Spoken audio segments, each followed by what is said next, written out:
Hey everybody, welcome to Slash Bash, where today I am bringing you another Choosing Beggar Reddit video. If you want your daily dose of Reddit stories that aren't text-to-speech, then now's the time to subscribe and click on notifications. In our first story, a choosing beggar tries to scam an animal shelter out of free care for her dogs.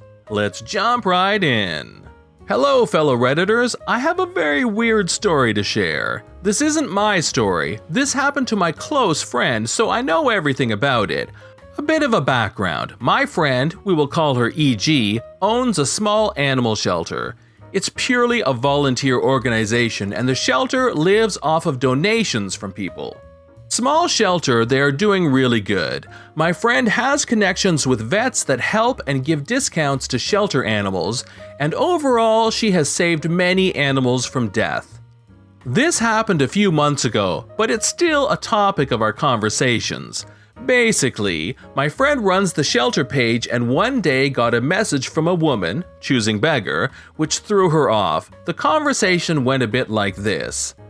Hello, my dogs are sick and need to get checked out. Hello, I can direct you towards good and trustworthy vets who will take care of them. Okay, when are you going to send them money? Excuse me? For the procedures. You have to pay for your dog's procedures yourself. But they are your dogs. Did you take them from the shelter? Can you tell me the names and send me the signed paperwork you got when you adopted them? Choosing Beggar tells some names and says, I don't have the paperwork. I'm sorry, but those are not my dogs. I can help you with finding vets, but you'll have to pay yourself. Choosing Beggar then went on a massive rant about how the shelter is stealing money from people when they get paid by the government, how they abuse dogs and can't even pay for her dog's procedures. My friend tried to explain that they are a volunteer organization and that she should take care of her dogs as they are her responsibility. She was quiet for a bit and then did a really bad move. She started publicly slandering by sending her friends to give bad ratings on the shelter page, and started making public posts about how these rich shelters can't even spare some money to save my dogs. I'm a single mother and can't afford it. She even threatened to call the police and the inspection to make sure the place shuts down. My friend can deal with the police, but the inspection here is ruthless, and while they wouldn't close the shelter as it's clean and taken care of, they would find a way to make my friend suffer. My friend sent her another message saying that she can easily sue for defamation or something along those lines, and Choosing Beggar shut up for a bit. That's not the end of it though.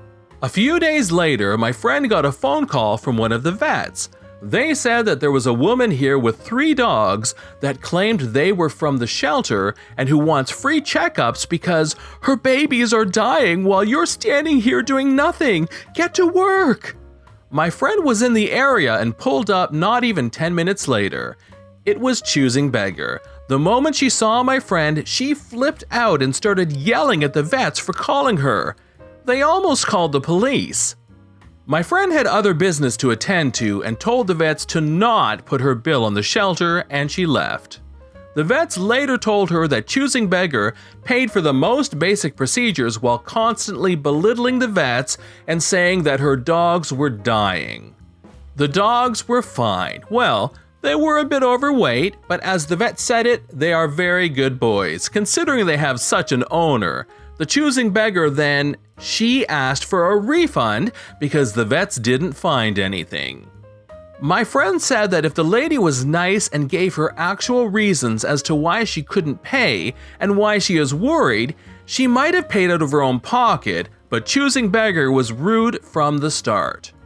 I'm not sure what happened to her. All I know is that she stormed out when they refused and said that she will be contacting the authorities. I really hope the dogs are okay. Story number 2 shows us a choosing beggar who sells an electric bike, but after being paid wants to give that bike to someone else. I am really excited to have something I can post here, so I was sitting in my room and my dad came into my room with a story I think fits in here. So background, my dad is after an electric bike. He likes going on rides to Wassel and Cannock, etc. He tried to get one a while back before lockdown, paying a deposit of £100 to the seller, who said they were out of the country for 2 weeks. The seller seemed legit, having a website and such, but even after paying the deposit, they wouldn't return my dad's messages, emails, etc. After a while of this, even after the 2 weeks, we'd figured we've been scammed. Lesson learned. Now to the present. My dad's been messaging this other guy, asking about the bike they're selling. I can't remember the price. My dad, he looked into everything, the address given to show it was legit. So he's paid the guy and plans to pick the electric bike up. Today, he woke up to an email saying, and I'm paraphrasing here, "I'm really sorry, but I've been talking to someone else about the bike and I've agreed to give it to them." My dad called them up, and although I could hear his voice in the living room while in my bedroom, I didn't understand the words. After he was done, he knocked on my door and told me the meat of it, including the setup I just gave in the previous paragraph. The seller said, "I've agreed to give the bike to another guy, but the thing is, he hasn't paid, but you have. Do you mind if I give it to him, or give his number to you, or something to that extent?" Now, the way I see it, if someone has paid for your product at the agreed price, you don't give it to some other chuckle flip, do you? And my dad wasn't having it, so he did something that I'm both proud of and shocked at him for. He played a card straight from the Choosing Beggar deck to counter the seller. He said that the bike was for his son and that he had promised it to him. It's not for me or my brother. Regardless, my dad is in the right here, so I don't see why he needed to do that. Either the seller should know how to properly sell items or pay back the sodding money. My dad is cautious now, even has the emails from the scammer, and I think the ones for this guy, but I don't know about that. Can't believe I can share something here. Here's an update. My dad got the bike. It's now in our living room, just needs charging. In story number 3, we have a choosing beggar who is collecting donations so that she can have a third spare room. One of my former friends had a family loss and inherited a house. She spent hours every day complaining on social media that she couldn't empty the house. People sent suggestions of companies which could help her. I can't afford to pay them. People volunteered their time, but then she didn't want the house cleared the easy way. She wanted every last item sent to someone, somewhere, including out-of-date prescription medicines. She advertised a GoFundMe all day, every day to pay for her living costs. Not for actual help, this was to be all volunteers. We sent her suggestions of how she might be able to secure some credit against the estate or get a loan from a charity to help her, and here's where we finally got to the bottom of her thinking. But if I have to pay some of the money from the estate to deal with the estate, then when I sell the house, I will not be able to afford somewhere with a 4th bedroom anymore. I was floored. She wanted donations from everyone so that she didn't have to consider downsizing to a free and clear 3-bedroom house from a free and clear 4-bedroom house. She's a single person, so that's 3 spare bedrooms coming out of everyone else's pockets.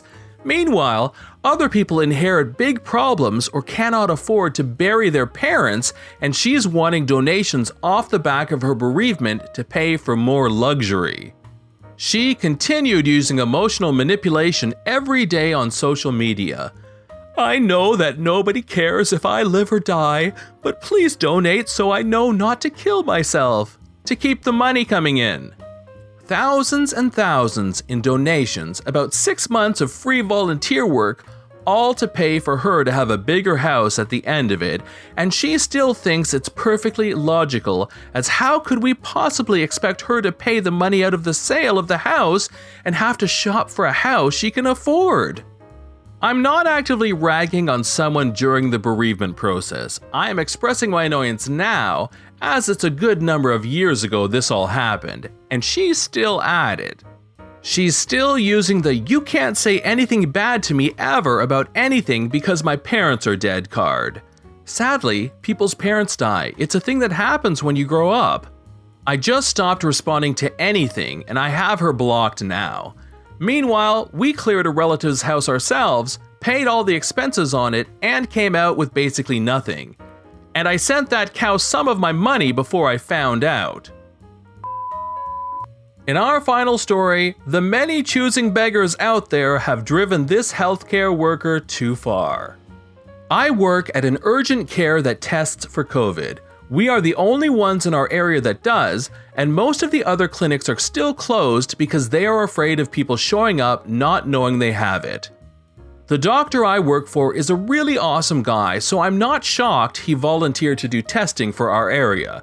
The back of the clinic is for COVID testing and treating, while the front is for urgent care and primary care. There's a lot of new protocols. The majority of info needs to be taken over the phone, so the phones are always ringing. One person at a time in the lobby. Everything the patient touches needs to be disinfected. Doors are always locked. One door is for letting patients in, and the side door is for letting them out. I've been yelled at by people so many times now for this rule. We usually are a walk-in, but due to the pandemic, everything is by appointment only. Lastly, everyone must wear a mask. We don't get a designated lunchtime, and to accommodate people, we've scheduled over it. The most we ask people to wait is 2 hours, and for emergency patients, no more than 10 minutes. People have slammed our doors, called us fascists, tried to break our doors open, yelled at us. They tell us we're a joke, threaten us, refuse to leave, refuse to wear a mask, say we're infringing on their rights. The list goes on. Patients who I knew, who I talked to on a daily basis, are dead. A couple that came in often were dead in 3 days. We've had patients commit suicide because of this. I've had people call up crying because loved ones were in the hospital with the virus and they're afraid. So God forbid if I ask you to wear a mask and wait your turn. Thanks for letting me rant, and please stay safe. This has been John from /bash. Thanks for watching. If you've enjoyed the video and want to see more of them, then please hit that subscribe button. We'd love for you to drop a like, share it with your friends, and we will see you in the next one.